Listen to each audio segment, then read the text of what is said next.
We're back. We're back. We're back. We're back. Okay. Here comes the. I'm not wearing my headphones. I have a glitch in them. You are on. All right, everybody. Welcome back. Here comes the feds. Now, I have to say this. In my Here Comes the Feds, we're going to talk first about the NRAs must be dissolved, allegedly. Now, here's the thing. Y'all know the National Rifle Association is responsible for making sure that gun owners' rights are protected over the rights of the humans not to be killed. I just got to say. So now we have the NRA must be dissolved after failing to clean up misconduct. Says the Attorney General of New York. You know what? Let me tell you, let's give a huge shout out to Letitia James. She's the Attorney General in the state of New York, baby, and she brought the charge down on Cuomo. She let Giuliani, Cuomo, and now she's letting the NRA have it. And you know, because of her, Letitia James, we are experiencing a time where we're getting to see women in positions of power and legal authority be able to have their legal prowess flex for all to see. So when Cuomo got the axe, we saw that a couple of weeks ago, Letitia James, let me tell you about Letitia. I met her in at Martha's Vineyard last year. And she's fantastic. And I met her friends. She's like, you know, this is a time where as a black woman, be the Attorney General for the state of New York, there's a lot on her shoulders. She's got a lot going on and she has managed to get everything right and get all those criminals gathered up. So now Letitia's saying, NRA, you got to go. You did not correct the wrongs that you were supposed to do. Now, had that been the Attorney General for the state of Texas, I'd be hesitant to say that the NRA would be facing any penalties. Baby, they would still be in power. But the NRA, goodbye, NRA. Miss me with y'all's rifles. So by National Rifle Association, let's talk about another woman in power. Yes. Right over there in New Zealand. They have one virus case that put New Zealand into lockdown.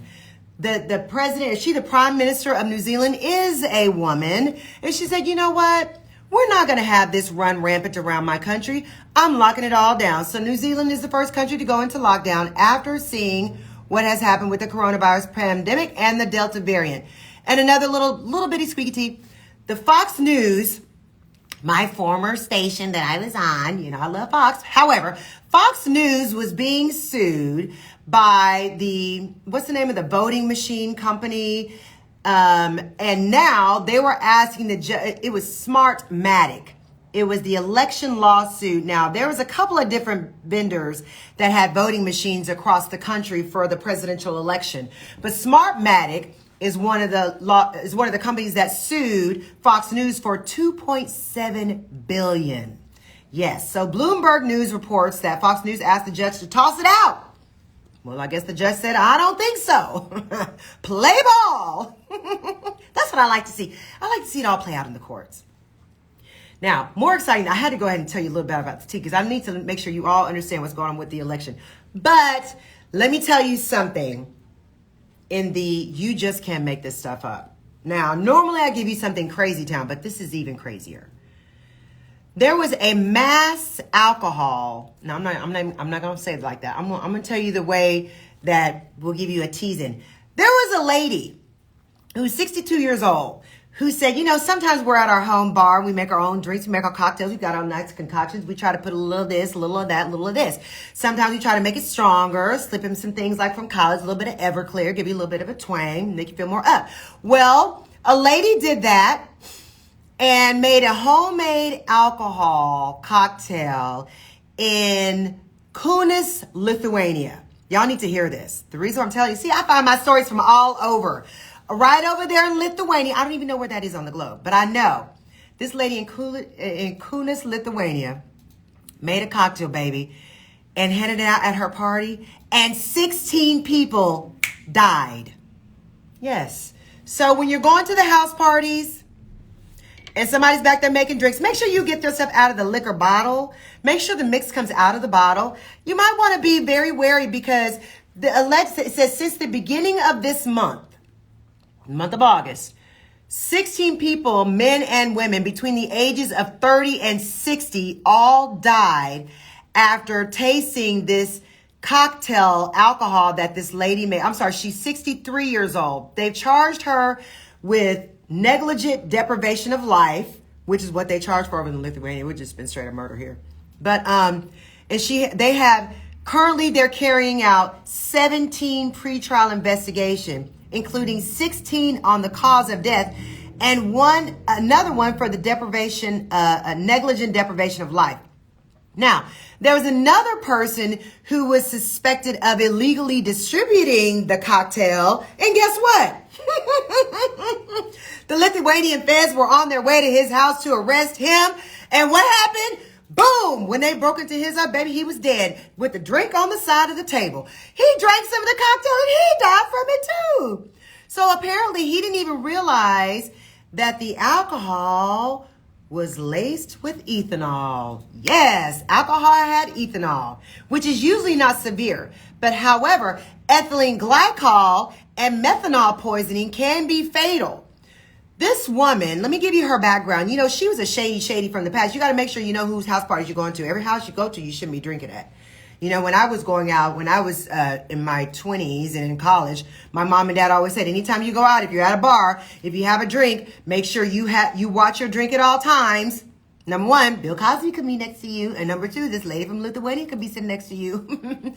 But you want to make sure you make your own drink or you have the bartender handed directly to you. Because that way, what I do is I take the napkin, I poke a hole in it, I slide my straw through the top of it, and then I have the napkin covering the perimeter of the top of the drink. That's old school. I don't know what they do now. But you don't want to find yourself in a situation like in Lithuania where some lady laces your stuff with ethanol. And guess what? She was a drug trafficker, ladies and gentlemen. She was already being investigated she had already been arrested for dealing in ethanol and ethylene glycol. And I think she was like a meth maker, you guys. And she just wanted everybody to get super lit at the party. And instead they got super laid out permanently. But you make your own drinks. And if you go to the Dominican Republic, you already know, don't go over there drinking anything. You drink something, you end up dead. They're killing Americans over there, poisoning the cocktails. And we want to stay away from that. So that you can't make that up. You can't make that up. I have another one you can't make up since we're talking about the number 16. 16 seems to be the number of mass deaths in the last week. Unfortunately, we're going to another part of the world. Over there in India, is this story at my top? Where there was a wedding party, having a wedding out on the river. And then a thunderstorm came. Yes, ladies and gentlemen, let me tell you what happened. The thunderstorm came. And I'm sorry, it wasn't 16. It was 17 people. Lightning struck the boat during the wedding, killed the bridal party. Everybody got electrocuted over there in India on the water. 14 people were taken to the hospital. So you got 17 people who died. Can you believe that? I mean, as the wedding goers were on their way to the bride's house, they were in the boat that reached the bank of the Padma River to be at and everybody died. You know, to get ready for a wedding and then and then it be your last day to just be in the trauma. I can't even imagine the trauma from that. I had to look up this story like 5 times just to make sure it was right. Yeah, and they reported on CNN. See, I had it first, and then CNN legitimized the story that I had already found. But there was another story out there on You Just Can't Make This Stuff Up. A couple of weeks ago, there was a tower in India where everybody likes to go see the skies, like maybe like a giant bell tower. Oh yeah, the lightning struck the bell tower, and everybody at the top of the bell tower, their bodies were like flung off the top because they were electrocuted. And then they had a picture of the shoes, the lightning had them come out of their shoes, y'all. It popped them right out and popped them over the edge. So that, ladies and gentlemen, you just can't make this stuff up. Yes, and then my Apple Watch just came on and said, I'm having a hard time following you with that one. Yes, Siri, it's true. You just can't make that stuff up. Now, there was another story out there. Do we want to cut or do we want to keep going? Okay, I have one more. Now, and this one, I don't want you all to, I'm not into, let me see. Let's talk just a little bit about what's going okay. I'm going to talk some local news, you guys. So local politics is really popping out here in Houston, Texas, ma'am and sirs out there. In the local arena, we have a whole lot of political, juicy commentary. A lot of stuff is going on, baby. People are talking about here come the feds in our elections that we've had here. Allegedly, the 2018 election was rigged in favor of the Democrats. I mean, I don't believe that to be true. I mean, I'm a Democratic supporter now. I voted for all the Democrats in every cycle I go through, whether I'm liking the person or not. But, there's been a lot of hot topics going on where one of and I'm going to report on this, and I'm going to give you some more details on the next things because I'm going to try to see if I can get a statement from some of the people that are involved in the story. But here's the tease. There's a very well-known publisher out here in the Houston area that is fantastic for publishing articles and stories about candidates and promoting them. And sometimes the paper even endorses candidates. Well, the publisher got into a social media beef with another political person, not a politician, not somebody who's running for office, just somebody that's very knee deep in politics that always knows the words on the street, that always supports the politicians and helps them get elected. Well, guess what, baby? They got into a fight. They got into a social media drag race, which is what I'm calling.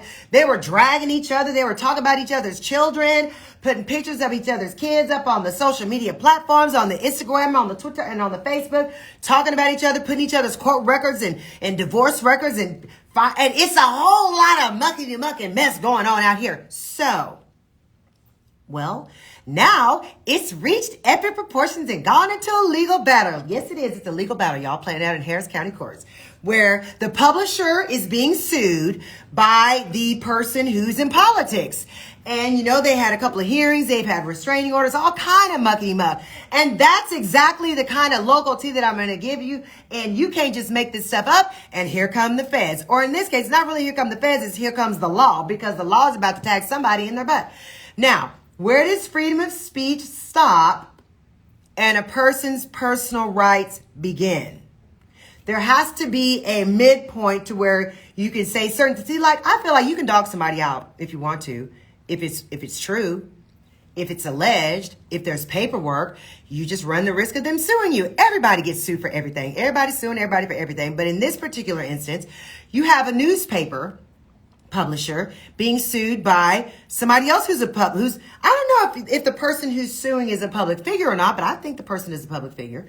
So I don't know how that would play out in court, or whether it's just, defamation, slander, or whatever it is. But they've been slamming each other, putting each other's kids in the papers and stuff. And I just think that you have to leave the kids alone now. Let's just keep it between the adults. I mean, I don't know, unless it's just something juicy like Dr. Dre's daughter asking for a GoFundMe. See, I talked about his kid, but I didn't put her picture up. And guess what? She wants me to promote her GoFundMe. Do we know Dr. Dre's daughter's GoFundMe handle? Just saying, I got to be equal because, I believe that Dr. Dre should not give her any more money. Yes, I do believe that. He should continue to give the presents to the grandchildren because I'm sure he is caking his grandchildren. But if you are a something, you're a woman and got 4 kids, girl, you know how to take care of yourself, or you got 4 men out there, or at least one man with 4 kids out there who can take care of you. But if I'm talking about Dr. Dre's child, who's an adult woman, I don't think she really counts. But if you're up there posting pictures of each other's children who are minors, or if there are the photographs of the children at the time that they were minors with any bad pictures of them, I think that's kind of like stepping over the line. But I'm not the one who draws the lines, ladies and gentlemen. The courts draw the lines. So we're going to see how this lawsuit plays out in real time throughout this election cycle, because there's a lot of people running for election in Harris County, which is where Houston is, and in Fort Bend County and Brazoria County. I'm going to be talking about everybody that's running, and I'm also going to be having some visitors to my show. Yes, I am. Did y'all hear that? So because it's debatable with Attorney Nyanza Elmore, I've got a lot of judges that need to be judged. Doesn't that sound good? Don't you ever want to hear what the judges think about some celebrity news? Well, I do. Because they're in the business of judging. And since I'm just a judger for pay, they're a judger for real. So I've got some judges lined up that I'm going to do interviews with. And my first judge up will be the judge of the 311 District Court in Harris County, Judge Jermaine J. Tanner. She is the district judge elected in 2018 who was sworn into office on January 1 of 2019. And she's the family district judge in Harris County.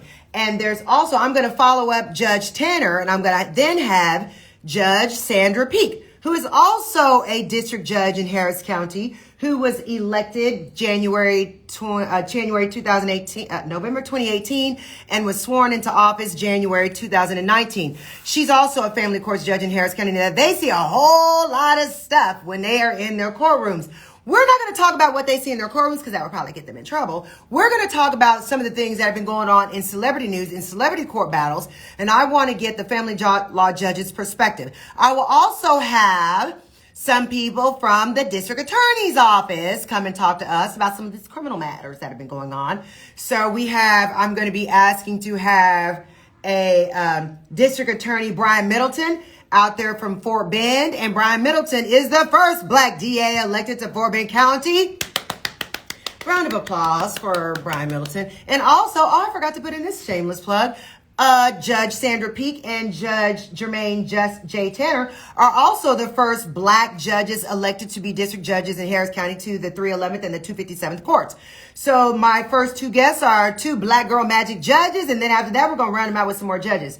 But we want to get their take, and I also want to give my listeners, especially the ones that are local, an opportunity to hear the judges. Because guess what, people? If it's really, really good and I can get them to say some really, really good things that they can pop off with, I may have you dial in and ask them a question or two. You know what? They're running for re-election. And the way I see it is this. Judges, if you stay ready, you don't have to get ready. Anytime any one of my listeners has a question for you, you better be ready to respond. All right, now I'm going to wrap that up. I'm teasing you up for next week's for Here Comes the Judge. Y'all like that? I cannot wait to have my girls on the air. I shouldn't say my girls. I can't wait to have Judge Tanner and Judge Peak, who are my girls, on the air with me. Yeah, so those are two great judges in Harris County, and they're fair, impartial, and they're exactly what Harris County needs. That's a shameless plug. You can vote for who you want to, but I'm voting for Judge Tanner and Judge Peak if I lived in Harris County, but I don't. All right, I'm signing off for this so we can get on. Oh, no, I'm signing off. I hope you liked all the good stories from today. Were you woke? Were you awake? Hey, Rush Sanders, I see you. What's up, Teresa Parker? I see y'all on here now. See, what's up, Harold Dutton? Are you down there working on everything to protect the state's rights for us citizens out here?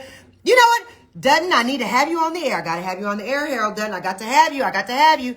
Okay, now I'm going to sign off on my Instagram, and I'm going to sign off on my Facebook and let everybody know. I hope you liked the show for today. I decided to keep it super sparkly today and wear my sequins this morning. See, I did sequins for you because at 10 a.m. in the morning, I'm the fly Esquire. I got to keep you fly because I know you're falling asleep because that coffee is already done. You ready to go to lunchtime. Bye, everybody.